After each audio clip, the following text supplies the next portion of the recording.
ఓం శ్రీ గణేశాయ నమః. ఓం శ్రీ వేదవ్యాసాయ నమః. ఓం నమో భగవతే వాసుదేవాయ.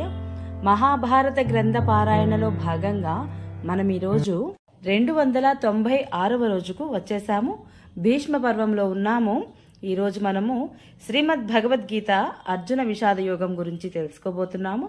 చాలా బాగుంటుంది, చివరి వరకు స్కిప్ చేయకుండా చూడండి. హరే కృష్ణ. నారాయణం నమస్కృత్య నరం చైవ నరోత్తమం దేవీం సరస్వతిం వ్యాసం తతో జయముధీరయేత్. ధృతరాష్ట్రుడు అడుగుతున్నాడు, సంజయ, ధర్మక్షేత్రమైన కురుక్షేత్రంలో యుద్ధం చేయడానికి ఏకత్రితమైన నా కొడుకులు పాండుపుత్రులు ఏమి చేశారు అని అడిగాడు. అప్పుడు సంజయుడు చెబుతున్నాడు, వ్యూహాకారంలో ఉన్న పాండవ సేనను చూచి అప్పుడు దుర్యోధనుడు ద్రోణాచార్యుడిని సమీపించి ఇలా అన్నాడు, ఆచార్య, మీ శిష్యుడు బుద్ధిమంతుడు అయిన ద్రుపదసుతుడు దృష్టద్యుమ్నుడి నాయకత్వంలో వ్యూహాకారంలో నిలిచిన పాండవుల యొక్క ఈ పెద్ద సైన్యాన్ని చూడండి. ఈ సైన్యంలో గొప్ప ధనుర్ధారులు, భీమార్జునులతో సమానులు అయిన పరాక్రమవంతులు సాత్యకి, విరాటుడు, మహారథి ద్రుపదుడు, దృష్టకేతువు, చైకితానుడు, బలశాలి కాశీరాజు, పురుజిత్తు, కుంతిభోజుడు, నరోత్తముడు, శైబ్యుడు, పరాక్రమశాలి యుధామన్యువు, బలవంతుడు ఉత్తమోజుడు, సుభద్రాసుతుడు అభిమన్యుడు, ద్రౌపదీసుతులు వీరంతా మహారథులే. బ్రాహ్మణోత్తమ, మన పక్షంలోని ముఖ్యులను కూడా గుర్తించండి. మీకు తెలియడం కోసం మన సేనలకు నాయకులైన వారని చెబుతాను. మీరు అంటే ద్రోణాచార్యులు, పితామహులు భీష్మాచార్యులు, కర్ణుడు యుద్ధంలో విజయం సాధించే కృపాచార్యులు అటువంటి వాడే అయినా అశ్వత్థామ, వికర్ణుడు, సోమదత్తుడి కొడుకు భూరిశ్రవుడు, ఇంకా నా కోసం ప్రాణాలు అర్పించే ఎందరో శూరవీరులు ఎన్నో రకాల ఆయుధాలు ధరించి ఉన్నారు. అందరూ యుద్ధంలో నేర్పరులే. భీష్మ పితామహుడు రక్షిస్తున్న ఈ మన సేన అన్ని విధాలా అజేయమైనది. భీముడు రక్షిస్తున్న వారి సేన సులభంగా జయించగలిగేదే. అన్ని మార్గాలలో తమ తమ స్థానాలలో నిలుచున్న వీరందరూ నిశ్చయంగా భీష్మ పితామహుడిని అన్ని వైపుల నుండి రక్షిస్తూ ఉండాలి అన్నాడు. కురువృద్ధుడు, పితామహుడు, ప్రతాపశాలి అయిన భీష్ముడు దుర్యోధనుడికి హర్షం కలుగజేస్తూ సింహనాదం చేసి శంఖం ఊదాడు. అనంతరము శంఖాలు, భేరీలు, డోలులు, మృదంగాలు అన్నీ ఒక్కసారిగా మ్రోగాయి. ఆ శబ్దం చెవులు చిల్లులు పడేంత భయంకరంగా ఉంది. ఆ తరువాత తెల్లని గుర్రాలు పూంచిన గొప్ప రథం మీద ఉన్న కృష్ణార్జునులు ఇద్దరు కూడా తమ దివ్య శంఖాలను పూరించారు. శ్రీకృష్ణుడు పాంచజన్యాన్ని, అర్జునుడు దేవదత్తాన్ని పూరించారు. భీమకర్ముడైన వృకోదరుడు పౌండ్రమనే పేరు గల శంఖాన్ని, యుధిష్ఠిరుడు అనంత విజయమనే శంఖాన్ని, నకుల సహదేవుడు సుఘోష, మణిపుష్పకము అనే శంఖాలను పూరించారు. ఉత్తమ ధనుర్ధారి అయిన కాశీరాజు, శిఖండి, దృష్టద్యుమ్నుడు, విరాటరాజు, అజేయుడైన సాత్యకి, ద్రుపద మహారాజు, ద్రౌపదీ పుత్రులు, అభిమన్యుడు వీరందరూ కూడా వేరువేరుగా శంఖాలను మ్రోగించారు. ఆ భయానక శబ్దం భూమి ఆకాశాలను దద్దరిల్లేలా చేస్తూ ధృతరాష్ట్ర పుత్రుల హృదయాలను ముక్కలు చేసింది. అనంతరం కపిధ్వజుడు అర్జునుడు బారులు తీరి సంసిద్ధంగా నిల్చున్న ధాత్రారాష్ట్రులను చూచి బాణాలను వేయడానికి ఉద్యుక్తుడై విల్లు ఎక్కుపెట్టి శ్రీకృష్ణుడితో, అచ్యుత, నా రథాన్ని 2 సేనల మధ్య నిలుపు. యుద్ధకాంక్షతో రణభూమిలో నిలిచిన శత్రు యోధులను తెరపారా చూస్తాను అన్నాడు. ఈ యుద్ధ ప్రయత్నంలో నేను ఎవరెవరితో పోరాడాలో చూస్తాను. అంతవరకు ఈ రథాన్ని నిలిపి ఉంచు. దుర్బుద్ధి అయిన దుర్యోధనుడి మేలుకోరి యుద్ధం చేయడానికి ఈ సైన్యంలో వచ్చి చేరిన రాజులను నేను చూస్తాను అన్నాడు. సంజయుడు చెబుతున్నాడు, ధృతరాష్ట్ర, అర్జునుడు ఇలా అనగానే శ్రీకృష్ణుడు 2 సేనల మధ్య భీష్మ ద్రోణుల ఎదుట, సమస్త రాజుల ఎదుట రథాన్ని నిలిపి, పార్థ, యుద్ధం కోసం సమాయుత్తమైన ఈ కౌరవులందరినీ చూడు అన్నాడు.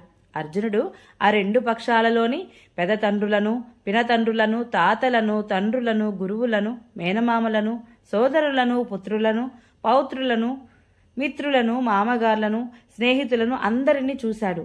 అక్కడ నిలిచి ఉన్న సమస్త బంధువర్గాన్ని చూచి కౌంతేయుడు అమితమైన జాలితో విషాదం పొంది ఇలా అన్నాడు. యుద్ధభూమిలో రణకాంక్షతో నిలిచిన ఈ స్వజనాన్ని చూచి నా శరీరము బిగు సడలిపోతోంది, నోరు ఎండిపోతోంది, శరీరంలో వణుకు పుడుతోంది, గగురుపాటు కలుగుతోంది, గాంధీవం చేతి నుంచి జారిపోతోంది, చర్మం మండిపోతోంది, నా మనస్సు భ్రమించినట్లుగా ఉంది. నేను నిలబడలేకపోతున్నాను కేశవ. శకునాలన్నీ కూడా విపరీతంగా కనిపిస్తున్నాయి. స్వజనాన్ని చంపడంలో మేలు కూడా నాకు గోచరించడం లేదు. కృష్ణ, నాకు విజయము వద్దు, రాజ్యసుఖాలు వద్దు. గోవిందా, మనకు ఈ రాజ్యంతో గాని భోగాలతో గాని జీవితంతో గాని పనేమిటి?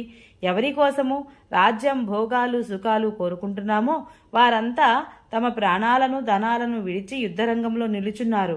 గురుజనులు, పితరులు, పుత్రులు, తాతలు, మేనమామలు, మామగార్లు, పౌత్రులు, బావమరుదులు, ఇంకా బంధువులందరూ కూడా ఉన్నారు. మధుసూదన, నన్ను చంపినా గాని త్రిలోకరాజ్యం కోసమైనా గాని నేను వీరిని చంపదలుచుకోలేదు. ఇక భూమండల రాజ్యం గురించి చెప్పేదేముంది? జనార్దన, దాత్రా రాష్ట్రులను చంపితే మనకు కలిగే ఆనందమేముంది? ఈ దుష్టులను చంపితే మనకు పాపమే కలుగుతుంది కదా. ఓ మాధవ, కాబట్టి మన బంధువులైన ధృతరాష్ట్ర పుత్రులను చంపడము మనకు తగదు. స్వజనాన్ని చంపి మనం సుఖంగా ఎలా ఉండగలము అన్నాడు.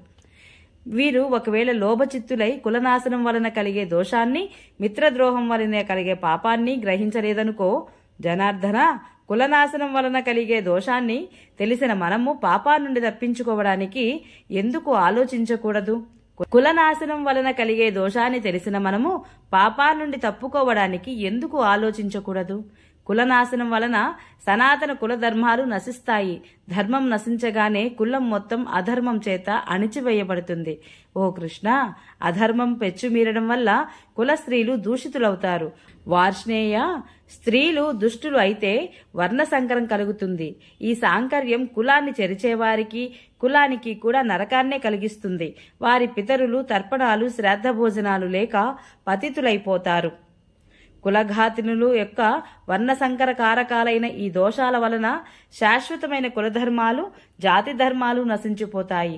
కాబట్టి జనార్దన, కులధర్మాలు నశించిపోయిన మనుషులు నరకంలో ఎంతో కాలం నివసించవలసి ఉంటుందని మనం వింటున్నాం కదా.